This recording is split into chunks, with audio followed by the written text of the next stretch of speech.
ஹோட்டலும் போட்டாங்க, ஒரு 5 மீட்டர் போட்டாங்க. தேவை அம்மா வாட்ரு இல்லை ஏதாவது ஒரு இடம் பாதிப்புனா போடலாம். ஊரே இப்படி ஆயிடுச்சுன்னா என்ன பண்ணுவாங்க? அவங்களுக்கே ஒன்றும் புரியாமல் போயிட்டு இருக்கோம். ராஜ்கிரனே தண்ணியில் இருந்தார், அவரை வந்து தூக்கி ரோப்பில் தூக்குனாங்க.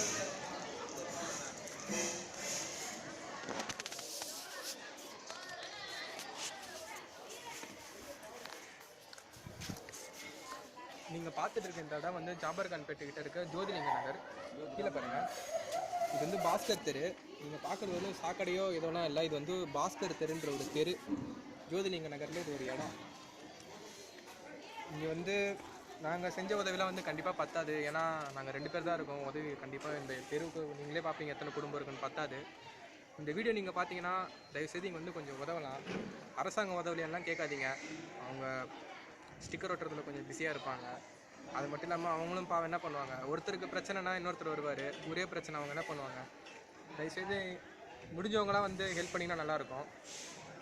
கொஞ்சம் அளவுக்கு இந்த வீடியோ ஷேர் பண்ணிங்கன்னா, உங்களால் முடியலன்னா ஷேர் பண்ணுங்கள், பார்க்குறவங்க ஹெல்ப் பண்ண வரலாம். பார்த்துங்க, நீங்கள் வந்து போக்குவரத்துக்கான எந்த வசதியும் கிடையாது. அதனால் வர உதவி எல்லாமே மெயின் ரோட்டோட போயிடுது. இந்த சந்து உள்ளது உதவி கிடைக்க மாட்டேங்குது. மெயின் ரோட்டில் உதவி கிடைக்கிறது இங்கே தெருவில் இருக்கவங்களுக்கு தெரிய மாட்டேங்குது. நன்றி. குப்பையை வாங்கினா கொஞ்சம்